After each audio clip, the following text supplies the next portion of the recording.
আসসালামু আলাইকুম।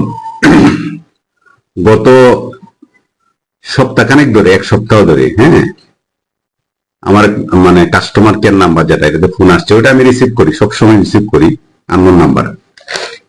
হ্যাঁ, একটা প্রোডাক্ট অর্ডার করতেছে, মানে প্রয়োজনীয় সারা অর্ডার করতেছে। আমরা তো সাধারণত বুঝি কোন কাস্টমারটা মেশিন নিবে, কোন কাস্টমারটা ডেলিভারি নিবে, এটা আমরা কিন্তু বুঝি নর্মালি। তো কাস্টমার বেশি আননোন নাম্বার হলে আমি রিসিভ করি। উনি অস্বাভাবিকভাবে কিছু প্রোডাক্ট অর্ডার করছে, অস্বাভাবিক, মানে উনি প্রাইসটাও মানে সেরকম ভাবে আমার যাচাই করে নাই, অথবা যা বলছি তাই। উনি ঠিকানাটা ক্লিয়ার করছে না। প্রথম মেনলি আমরা রিজন সবকিছু ওকে, আমরা ডেলিভারি দিব, কিন্তু উনি ঠিকানা যখন আমরা দেখলাম যে ঠিকানাটা তিনি স্পষ্ট না। বাসার নাম্বার, ঢাকা শহরের বাসার নাম্বার তো সব জায়গায় আছে, ঠিকানাটা স্পষ্ট না। ঠিক আছে, উনি অর্ডার করছে, তো ওরা ডেলিভারি দিবে করবে, আমি বিল করার সময় ফাইনালি সাইন লেগে তখন আমি ঠিকানাটা দেখলাম। দেখার পরে স্বাভাবিক, মানে যে অস্বাভাবিক, মানে বিষয়টা অস্বাভাবিক বলতে এটাই বোঝাচ্ছি যে একটা কাস্টমার যখন একটা প্রোডাক্ট নেয় তখন কিন্তু সে অনেকগুলো যাচাই করে, অনেকগুলো কথা বলে, দাম নিয়ে একটু বার্গেটিং করে, যেহেতু আমাদের ফিক্সড প্রাইজের না। অথবা চেক দিবে কিনা, পেমেন্টটা কিভাবে দিবে, চেক দিবে না ক্যাশ দিবে, অথবা ডেবিট কার্ডে দিবে না ক্রেডিট কার্ডে নিবে, হ্যাঁ, ওইটা কোনো কিছুই করে না, দামও নিয়ে কোনো বার্গেনিং করে নাই। তো উনি, আমি বললাম যে তাহলে ঠিকানাটা নিয়ে একটু দেখি। ঠিকানা নেওয়ার পরে আমি বলছি না, এটা তোমার ডেলিভারি দেওয়ার দরকার নেই, নেক্সট টাইম ফোন আসলে আমি ওনার সাথে কথা বলবো। নেক্সট টাইম উনি ডেলিভারি দেওয়ার কথা ছিল, এর আগে উনি ফোন দিচ্ছে কখন আসবেন, উনি নির্দিষ্ট টাইম ফিক্সড করে দিছে, কিন্তু ঠিকানাটা স্পষ্ট বলে নেই যে এই টাওয়ারের পাশে ওইটা এই জায়গায় আসবেন। পরে আমার পরে আমি ফোন দেওয়ার পরে উনি অ্যাড্রেস ঠিকানাটা চাইছি, উনি ঠিকানাটা স্পষ্ট না, উনি বলতেছে পাঠান এসে আমি ব্যবসা করি সে করি, উনি নর্মালি সবকিছু বলছে।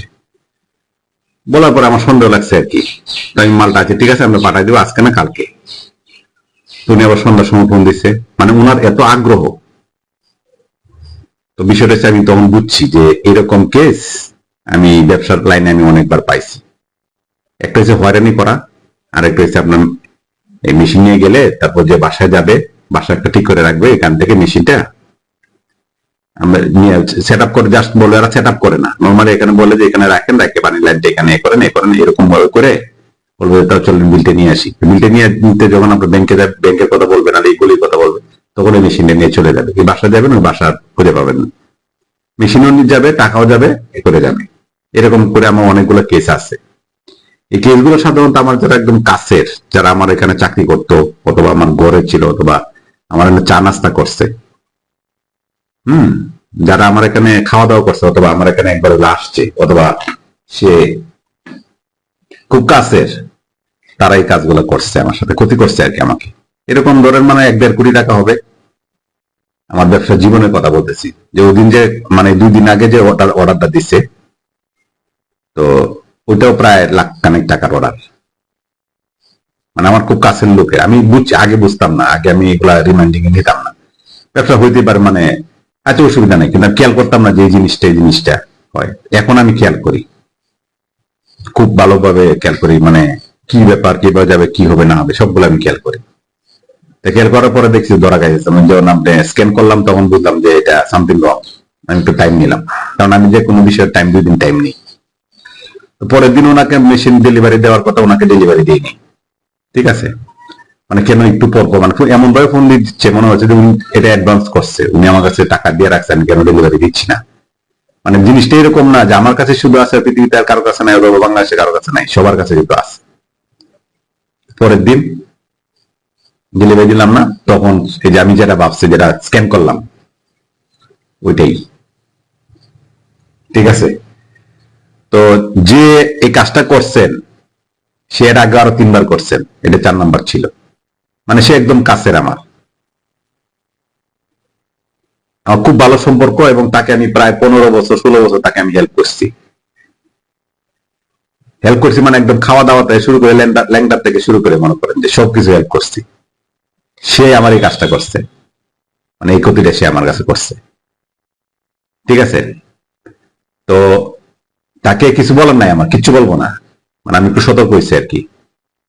তো আমি সাধারণত উপকার যে উপকার যাদেরকে করছি, তারা আমার ক্ষতির লেভেলটা এরকম যে আর্থিক ক্ষতি তো মানসিক অন্য ক্ষতিটা তো পারে না, মনে করেন যে শারীরিক ক্ষতি অন্যান্য যে যেটা পারে সেভাবে করার চেষ্টা করে, কিন্তু পারে না। আমি একটু সতর্ক তো এখন, পারে না।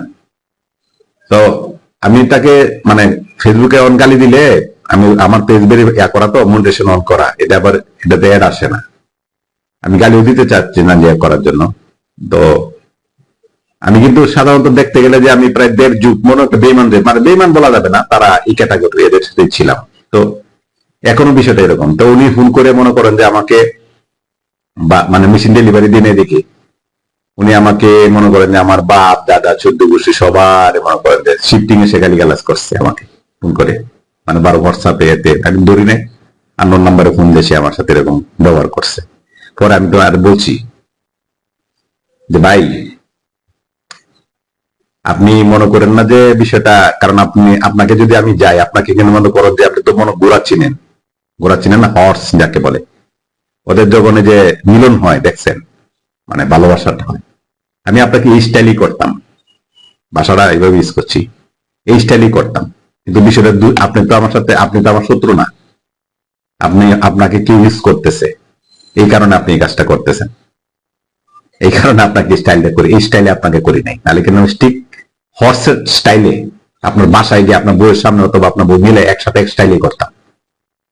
আমি তো ওই মাল, এবং যে আপনাকে করছে তার জিজ্ঞেস করে দেখে আমি কি ধরনের মাল, ঠিক আছে। পরে বলছে যে ভাইয়া এই সে আপনি, আমি না, আমি আমাদের 14 গোষ্ঠীর মধ্যে কোনো ভদ্রলোক নাই, চাকরি করে তারা ভদ্র ব্যবহার করে, আমার দাদাও ভদ্রলোক ছিল না,